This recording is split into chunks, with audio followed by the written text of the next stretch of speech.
em cima desse jazz maravilhoso, deixa eu te falar. Tá no ar o Refil e a partir de agora você fica cheio de assunto pra encarar essa quinta-feira, dia 13 de novembro de 2025. Eu sou o Arthur Gubert e no programa de hoje eu vou te contar que os Estados Unidos vão barrar obesos e diabéticos. É, amigo, isso é no mínimo irônico, hein, ô tio Sam? Tem também novos e-mails de Jeffrey Epstein que complicam muito a vida do presidente Donald Trump. Sabe, né? O Jeffrey Epstein, do tráfico de mulheres, do abuso sexual. Pois é o calcanhar de Aquiles do presidente dos Estados Unidos. Pra fechar, tem 3 de inteligência artificial. A primeira delas é o Sam Altman, que deu uma entrevista pra Veja e fala do papel do Brasil no desenvolvimento da IA. Depois eu vou te contar sobre o ataque hacker que espiona suas conversas com o ChatGPT. E será mesmo que vão existir empresas bilionárias com apenas um funcionário humano? A reportagem da Wired fez o teste e eu te conto o resultado. Você assina os cafés da All Brewder clicando no link que está na descrição do episódio e recebe na porta de casa o melhor café do mundo. Bom, começando mais um programa, antes de ir para os assuntos, deixa eu agradecer a todo mundo que está compartilhando, se inscrevendo no canal. Os números aqui do programa estão surpreendentes. O programa fez 4 meses e eu já estou conseguindo fazer parte do dia a dia de milhares e milhares de pessoas. Isso me deixa muito feliz. Para dar um passo adiante aqui no Refil, eu criei um Forms do Google, uma pesquisa para entender quem é que está escutando o programa e poder oferecer coisas novas e saber de que maneira eu consigo transformar o Refil numa coisa ainda mais legal. Então, se você puder fazer o favor de me emprestar 2 minutos da sua vida e responder, o link tá lá no grupo de WhatsApp do Refil. Para você entrar no grupo, o link tá na descrição aqui do episódio e também tá na bio lá do Instagram, né, do Refil Podcast. Você cai lá e participa desse grupo onde só eu mando coisas. Todos os dias às 6 da manhã vai a lista de assuntos do dia, as fontes para você acessar os links também e se aprofundar. De vez em quando alguma coisa que eu acho interessante, curadoria para aumentar o seu repertório. E também esse Forms do Google com a pesquisa para você me ajudar a entender melhor quem você é e poder oferecer coisas mais bacanas. Aí, se você quiser fazer parte da comunidade de uma maneira mais ativa, ali no grupo também tem o acesso pro grupo livre, né? Pro Refil livre, onde as pessoas conversam sobre os mais variados temas. Mas aí fica a seu critério querer participar desse, onde todo mundo fala ou não, beleza? Bom, vamos lá que hoje o programa tá cheio de coisa interessante. Modéstia à parte, hoje vale a pena prestar atenção e mandar pros seus amigos. Começando com essa daqui, tá? Da Infomoney. Os Estados Unidos voltaram a endurecer as regras de imigração. E agora os alvos são os corpos. Uma nova diretriz do governo do Trump vai permitir que pessoas com obesidade, diabetes e outras doenças crônicas tenham um visto negado para residência permanente. A medida foi obtida pela Associated Press e amplia o controle médico e financeiro de quem tenta viver lá no país. A justificativa oficial é de que imigrantes querem se tornar dependentes de programas públicos e, por isso, o governo vai começar a olhar para o seu histórico médico, para que você não seja um fardo. O documento do Departamento de Estado dos Estados Unidos coloca saúde, renda, idade, proficiência em inglês como critérios centrais para dizer sim ou não para quem quer entrar no país. A lista de condições que podem barrar um pedido inclui hipertensão, doenças metabólicas, depressão, ansiedade, especialmente se exigirem tratamentos de alto custo. O governo argumenta que o sistema de imigração não deve ser um peso para o contribuinte americano. Na prática, as regras atingem quem solicita o Green Card, que é o visto de residência permanente. Então, assim, num primeiro momento, turistas e viajantes temporários não entram nesse pacote. Agora, os candidatos à residência vão ter que provar que podem se sustentar financeiramente, apresentando extratos bancários, declarações de patrimônio e um histórico médico completinho. Entrevistas nos consulados também vão avaliar o domínio do inglês e o uso prévio de programas de assistência pública. A política segue a linha mais dura do Trump desde que voltou à Casa Branca, que é restringir a imigração e priorizar quem se encaixa no modelo produtivo e autossuficiente. E a retomada do velho discurso da meritocracia americana, né? Especialistas alertam que o impacto pode ser devastador, especialmente para famílias vindas da América Latina. onde doenças crônicas são comuns e o acesso à saúde é desigual. Vamos lá, tá? Opinião do Refil. Essa decisão aí é menos sobre saúde e mais sobre quem que os Estados Unidos quer que entre no seu país, né? Eles que sempre se venderam como terra da oportunidade começaram a escolher os seus imigrantes pelo IMC. A fronteira deixa de ser só geográfica, ela vira biológica, né? Econômica, sei lá, moral. Porque eles também olham as redes sociais pra ver o que você anda postando. Só que assim, eu critico, mas também entendo que esse se tornou o retrato do sonho americano, né? Cada vez mais seletivo, cada vez menos humano. São os esforços nada sutis de Donald Trump de controlar quem entra no país, que não é dele, é da Constituição, ainda que ele faça todo o esforço para ser o rei, né, dos Estados Unidos. Ainda falando dele, matéria do Guardian, que tá reverberando no mundo inteiro e que vai feder ainda, tá, ao longo do dia. Então, você vai ficar sabendo por aqui para poder conversar com seus amigos, mas certamente esse assunto vai surgir em algum outro momento, porque um novo lote de e-mails do caso Jeffrey Epstein acabou de ser vazado e reacendeu o maior escândalo político dos Estados Unidos já no finzinho de 2025. E colocou Donald Trump de volta no centro dele, porque esses documentos divulgados por democratas na Câmara lá dos Estados Unidos mostram e-mails que Epstein escreveu em 2016 dizendo que o então empresário Donald Trump sabia sobre as garotas e passava horas na casa dele com umas das vítimas. Essas mensagens foram enviadas a Ghislaine Maxwell, que é parceira do Epstein no esquema, e também ao escritor Michael Wolff, que é autor sobre livros de Trump. Nesses e-mails, o Epstein pede conselhos ao Wolff, esse escritor, sobre como reagir quando Trump começou a se distanciar publicamente dele. O Michael Wolff responde: deixa ele se enforcar. Se ele negar a relação, você ganha moeda política. Isso foi a resposta do Michael Wolff para o Jeffrey Epstein. Essa troca de mensagens aí, tá? Sugere que o Epstein guardava provas sobre Trump e pretendia usá-las como pressão caso Trump se tornasse presidente, o que, meses depois, de fato aconteceu, lá no primeiro termo dele. E agora, anos depois da morte, né, do Jeffrey Epstein, essas conversas reacendem a suspeita sobre quanto o republicano Donald Trump sabia e até onde vai a ligação entre os dois. Os documentos vêm à tona no momento em que a Câmara Americana discute a liberação completa dos arquivos de Epstein. Tem um grupo de deputados que inclui nomes, inclusive, do Partido Republicano, como a Marjorie Taylor Greene, né, a Lauren Boebert, que são aliadas do Trump, mas que querem ver esses documentos liberados. E, claro, todo o Partido Democrata, né? O impasse é político. O presidente da Câmara, o republicano Mike Johnson, tem adiado a votação para liberar esses papéis. E os democratas estão acusando ele de proteger o Trump. Então, assim, tá pegando fogo esse assunto. E o timing não é coincidência, tá? Porque as revelações chegam junto com o retorno do Congresso após o congelamento, o shutdown, o maior impasse orçamentário da história do Congresso americano. E também com o Trump tentando controlar os danos da campanha de reeleição que tá sofrendo múltiplas investigações. A conexão entre o presidente e Epstein sempre foi bastante nebulosa. Tem registros de encontros, de festas, de viagens em comum desde os anos 90, mas ainda não tem nenhuma acusação formal ligando Trump aos crimes de tráfico sexual. Ainda assim, o caso volta a expor o mesmo dilema que persegue a política americana há vários anos, né?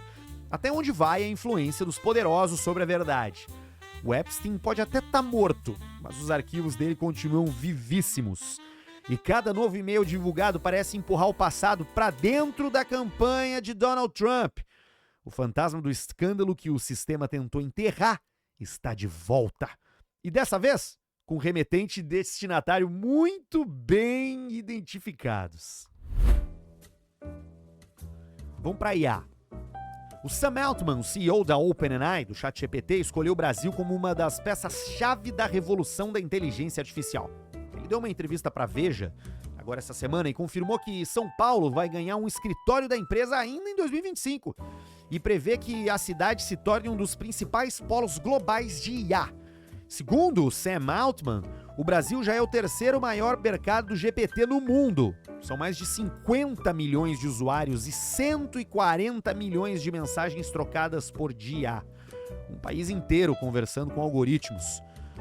Para o Altman, o ingrediente decisivo dessa alquimia Brasil, inteligência artificial, está nas pessoas. Porque, segundo ele, o brasileiro tem uma combinação rara de curiosidade, criatividade e adaptabilidade tecnológica.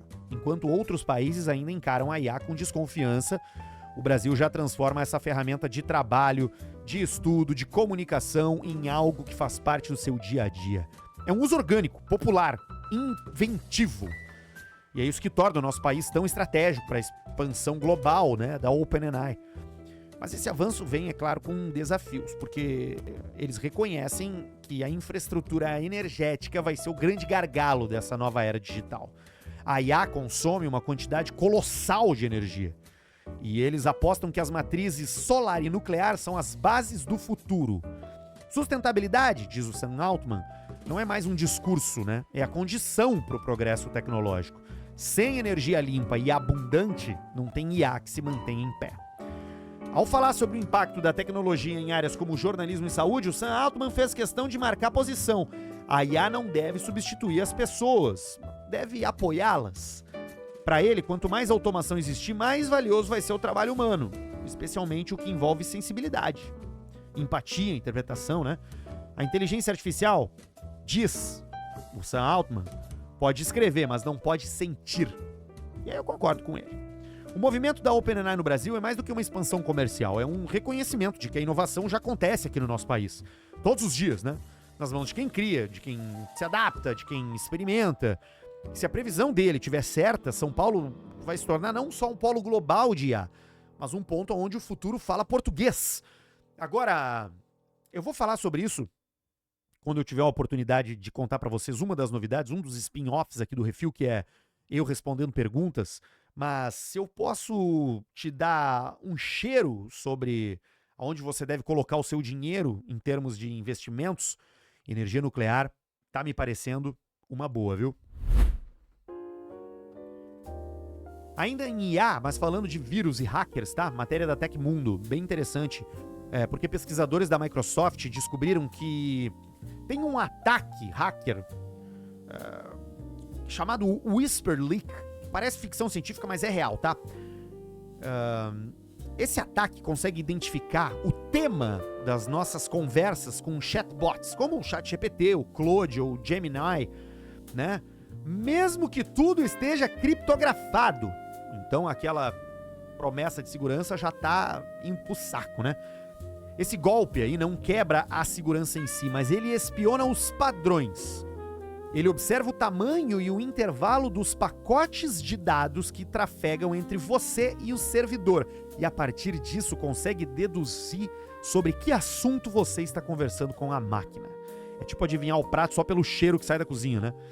Nos testes, a técnica alcançou 98% de precisão em detectar conversas sobre coisas proibidas como lavagem de dinheiro, né, e outros temas sensíveis. E o cenário mais assustador foi a análise da conversa de membros de um regime autoritário. Entre 10 mil conversas, com apenas uma tratando de um tema proibido, esse ataque Whisper Leak acertou 100% das vezes sobre o que a conversa se tratava, sem nenhum falso positivo. Isso significa que alguém, em algum lugar, pode identificar quem está falando sobre política, protestos ou jornalismo sem precisar ler uma palavra do que foi dito. Isso é perigosíssimo. O segredo do Whisper Leak está no modo como os chatbots funcionam.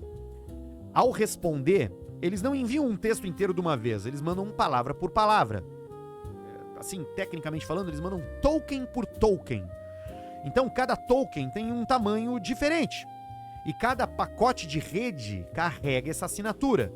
Com milhares de exemplos, algoritmos de machine learning, né, conseguem reconhecer o ritmo dos tokens, o ritmo das conversas sobre determinados temas e pronto. A inteligência artificial começa a atrair os seus próprios padrões e identificar sobre que assunto as pessoas estão conversando. Esses riscos vão muito além do que ditaduras podem fazer, né? Advogados que consultam IA podem se beneficiar disso preparando sua defesa. Médicos que pedem uma segunda opinião estão vulneráveis. Jornalistas investigando temas delicados. Todos podem ter os seus interesses expostos por quem monitora a rede. No caso, os hackers. O ataque afeta praticamente todos os grandes modelos de linguagem testados, do OpenAI ao Mistral, e pode ser executado por qualquer agente capaz de observar tráfego. De provedores de internet a alguém num café com Wi-Fi. Basta ter conhecimento. A boa notícia é que já tem uma mitigação desse problema em andamento. A OpenAI, a Microsoft e outras empresas adicionaram ruídos aleatórios nas respostas para mascarar os padrões do pacote. Mesmo assim, a lição é clara, né? Segurança digital, é um jogo infinito entre engenheiros e espiões. E na era da IA, até o silêncio da máquina pode ser usado contra você. Para fechar, essa matéria muito legal da Wired, tá? A Wired é um portal bastante antigo já de cultura da internet. Fala de economia, de comportamento, de tecnologia, claro, também. Mas ela consegue ser um ponto focal desse universo em forma de comportamento e de atualidade. Conectando, né, esses pontos para falar da vida real. E tem um jornalista lá, o Ivan Ratliff, que decidiu testar uma profecia justamente do Sam Altman, né? Que é de que, em breve, existirão empresas bilionárias com apenas um funcionário humano. Então, esse jornalista criou uma empresa, a Hurumo AI, uma startup formada por 5 funcionários, todos agentes de inteligência artificial. Tinha um CEO, um diretor de tecnologia, uma chefe de marketing e até um Chief Happiness Officer, né? Só ele, o Evan, era de carne e osso. O resto era pura simulação. Vozes sintéticas, memórias guardadas num Google Docs e personalidades criadas com uma mistura de código e criatividade. Vamos dar uma olhada sobre o que aconteceu. No começo parecia brincadeira. Os agentes discutiam estratégias, trocavam mensagens e até planejavam um retiro corporativo nas montanhas. Tudo inventado, né? Claro. O problema começou quando as mentiras ficaram boas demais. O CTO da empresa, o Ash, começou a dar relatórios sobre testes de produtos e equipes que nunca existiram. A CEO, Megan, criava campanhas de marketing fictícias. O time acreditava nas próprias invenções, como se a imaginação tivesse virado realidade corporativa. E a startup passou a viver num universo paralelo, sem código, sem clientes, mas o tempo inteiro enfiado em reuniões. O jornalista, o Ratliff, percebeu que estava vivendo o pesadelo de qualquer gestor. Uma equipe hiperativa, que não para de falar, mas que não faz nada. Os agentes trabalhavam com gatilhos automáticos. Qualquer mensagem gerava uma nova tarefa, que disparava outra, e outra, até consumir todos os créditos da empresa. Eles literalmente morreram de tanto conversar. E o retrato de um futuro que mistura genialidade e absurdo são as máquinas que sabem trabalhar, mas que não sabem quando parar. Mesmo assim, tinha uma coisa promissora, tá? Quando controladas, essas inteligências artificiais mostravam um talento real para programação, para brainstorming, até para storytelling. O grupo criou o Sloth Surf, um aplicativo que procrastina por você. A IA navega, lê e resume o conteúdo que você não quer perder tempo consumindo. A startup chegou a lançar o site e recebeu um e-mail de investidor interessado. O problema? O contato de investidor era também uma IA. A experiência virou uma parábola sobre o futuro do trabalho, né? O sonho de um exército de assistentes virtuais eficientes pode esconder o risco de uma empresa inteira presa dentro de uma alucinação coletiva de inteligência artificial.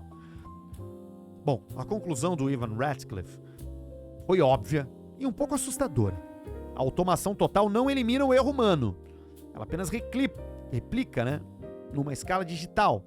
E talvez o verdadeiro desafio das próximas décadas não seja ensinar as máquinas a pensar, mas ensiná-las a parar. Bom, Eu não fiz esse teste ainda, mas eu já conheço startups com pouquíssimas pessoas e vários assistentes de IA ajudando a realizar o trabalho. Eu acho que a gente ainda está bem distante da superinteligência que vai fazer tudo pela gente, inclusive pensar. Mas eu acho que a gente já vive num momento onde inteligências artificiais são ferramentas e substituem horas renderizando textos, horas renderizando vídeos e produzindo exemplos de 3D para projetos de engenharia, né? Eu mesmo uso o ChatGPT aqui no Refil. Eu faço a curadoria dos assuntos, eu leio as matérias inteiras e depois peço para ela me ajudar a reduzir e criar o texto que eu passo aqui para você. É um martelo na minha mão e não um cérebro pensando no meu lugar.